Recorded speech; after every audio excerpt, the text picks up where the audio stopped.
working? Everybody hear me okay? My name's John Bullock. I live at 11710 Gifner Road in Heartland, Michigan.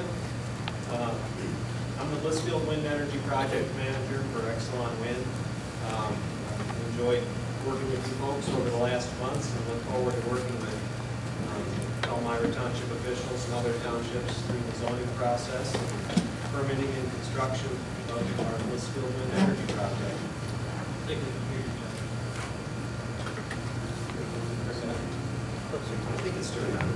I'll stand closer. Ooh, there you go. Just wanted to thank the efforts of the board and the planning commission and also the Palmyra residents who've been involved in the process. All the energy you're putting into the zoning amendment for wind energy in Palmyra Township. We as the project are committed to being a good neighbor and look forward to our project being part of the community in the years to come. We support the draft ordinance that's been prepared so far as a reasonable ordinance that will make wind energy development possible while protecting the health, safety, and welfare of the township residents and the community overall. I wanted to just take a few minutes through the Palmyra meetings. I've heard a number of concerns expressed, and I'd just like to provide a little perspective. I've heard some concerns about the length of the process and the time that the board's put into it. Jim mentioned a couple of these, but I looked kind of back in my records, and we had originally requested, a wind ordinance for Palmyra Township in November 30th of 2010. And the Met Tower that we had put up in Palmyra Township was permitted actually a month before that. And we have attended and presented, or presented I should say, at every meeting since that original request. So to date, the official public process has been taking place for over 8 months. There's been a lot of suggestions kind of along the process in some of the meetings. There's been a lot of stuff conducted behind the scenes. And I guess I just think that, we've discussed this at approximately 16 public meetings in Palmyra Township over the past months. And I think that's quite a bit of public involvement. Additionally, we had an open house on March of this year, and we tried to publicize that. It was on the radio, it was in the newspaper. We had drive time interviews on the radio, and we also had mailings out to people. So, if there are some that hadn't heard about the process and our project in the area, it's not at all because we've been trying to hide it or anything like that. I think we've been having a very open process with the board. Another concern that I just wanted to talk about is that the township will not be run over with a large number of turbines, as I've heard alluded to before. Further, we proposed a wind overlay district for the township that would restrict wind turbines to a subset of the large parcels in the farming districts in the township, not in residential zoning areas, and in Palmyra in particular, not within a half mile of the village of Palmyra, to allow space for future expansion if that were to happen in Palmyra Township. With the constraints that are included in the current draft ordinance, and which are more stringent than we had proposed, Palmyra Township will never be overrun with turbines. Public meetings, we presented maps that showed the maximum potential area for turbines, even if all the land in Palmyra Township were under lease, which is not realistic. It's not going to happen. And even with those proposed setbacks at the time, and those in the ordinance are more restrictive, there could be no more than 2 to 3 turbines in any given square mile of land in the township. And again, I say that's even if everything in that section of land were signed, under leases, which in practice just does not really happen. So just to get into a little more on the ordinance, the proposed setbacks in the ordinance, in our viewpoint, are very protective. They're similar to those in ordinances where wind projects have been developed in Michigan and other Great Lakes states all around Michigan and in the Midwest. With around 6,000 megawatts, or say over 3,000 turbines operating in the Great Lakes states, that being Wisconsin, Ohio, Michigan, New York, Pennsylvania, we're not aware of any accidents related to turbine setbacks. And to go further, with over 40,000 megawatts or 20 to 30,000 turbines operating in the U.S., which has been operating for a long time now, I'm not aware of a single public accident related to turbine setbacks. So we just kind of look at these numbers and they are safe for people. The draft ordinance includes setbacks of 3 times the total turbine height, or over 1,400 feet for the turbines we propose.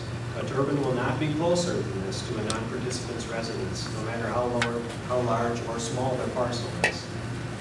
In the case of large parcels, for instance, those that might extend all the way to the center of a section, a turbine will never be closer to a non-participant's boundary than 1.5 times the turbine height, which allows turbines to be kept nearer to the center of sections and away from residences, which are always subject to the 1,400 foot or 3 times the turbine height limits.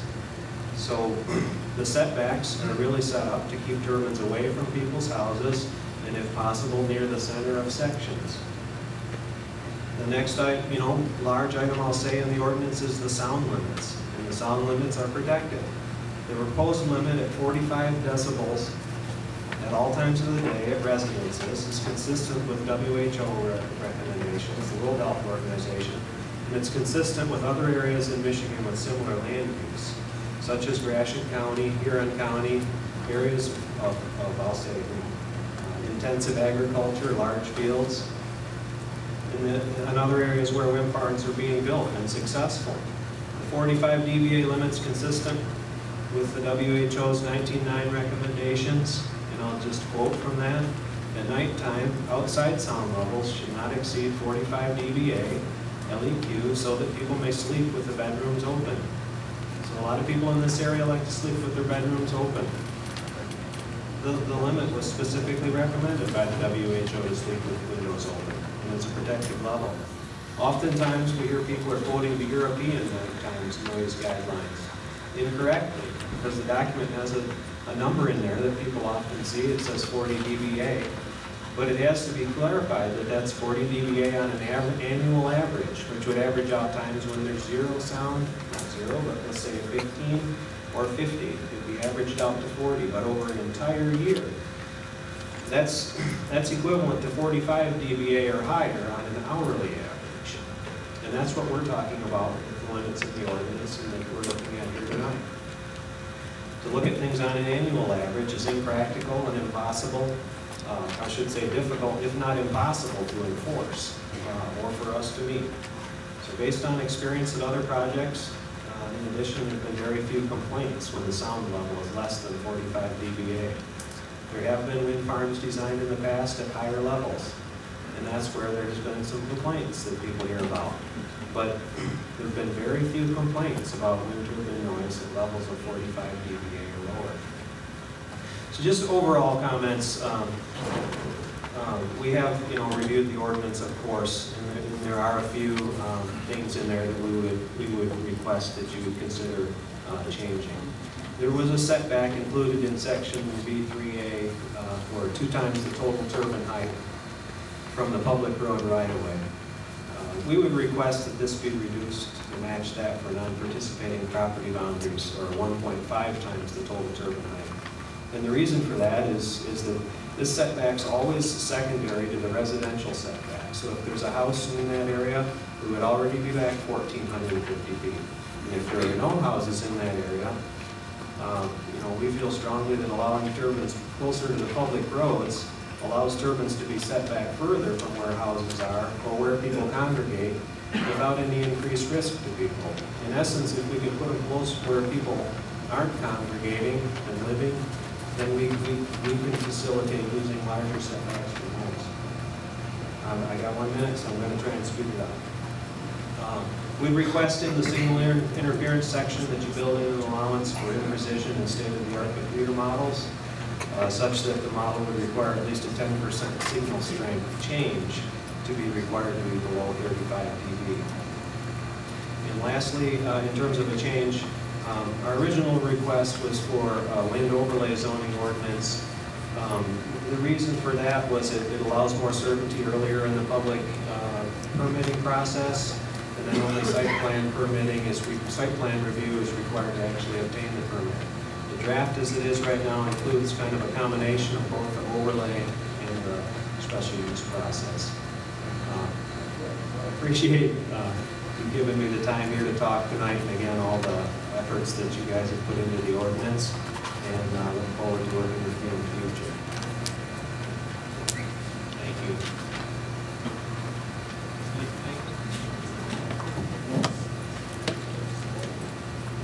Any questions for John from the board?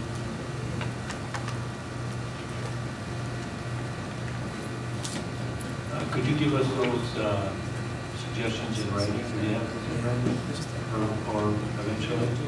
Thank you. Okay, now, so now this part of the public hearing, we'd like to hear from the people that are in favor of the wind turbine. We'd like you to kind of line up and get signed up. Jim. Oh, sorry. All right.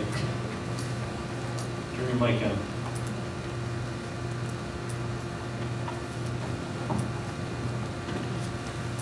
Palmyra Planning Commission.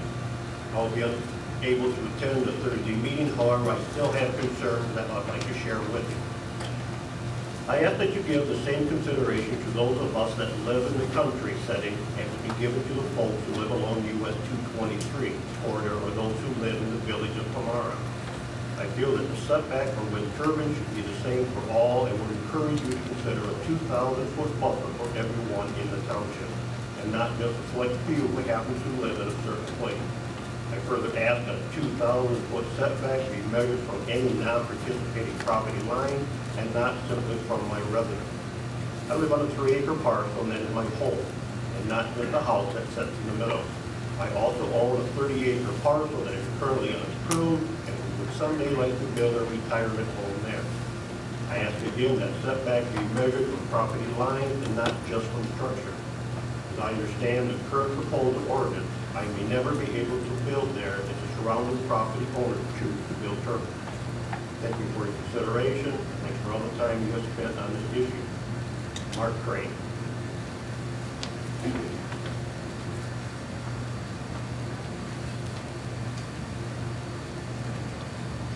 Dear Palmyra Township Planning Commission members, I would like to thank all of you for the many hours you have put into the proposed zoning ordinance.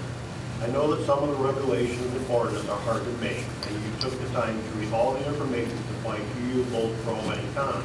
Information sources were many: newspaper articles, open houses, information meetings, and different operating wind farms. It was great on your own time and at your own expense. Many of you went to visit operating wind farms to experience what one was really like. Visits to different locations and at different times make the visits more horrible because you could compare notes. Conditions are different from day to day and even the time of the day. You experienced many weather changes and discussed how the changing conditions affected your experience. Use your open mind and objective views and make for great forums that can get things done. I would also comment on conduct of your meeting shows leadership and respect for each other and all of you. The wind energy Exxon have brought many opportunities for renewable energy, jobs, tax dollars for local and county governments and schools.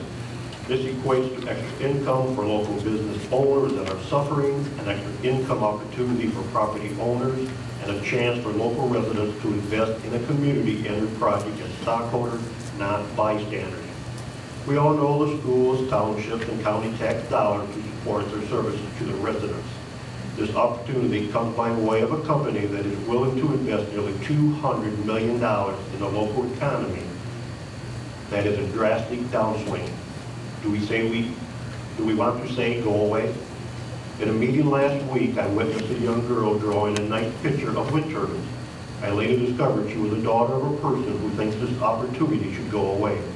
This tells me the next generation may think differently about their future. Many of the older local property owners think the wind turbines would be a good fit for the land. Just like anything else, the wind turbines will become part of the landscape as they are the future. Respectfully, Jeff Ehlert from our township landowner. An open letter from our commission. I cannot attend the meeting. I asked this letter to be read at the meeting. I have been to Ubley and Pigeon, Michigan twice to see and listen to wind turbines. I have been through the Midwest twice this year and have seen hundreds of wind turbines. After much consideration, I do not view the wind turbines as offensive. Actually, I am intrigued at their slow turning speed.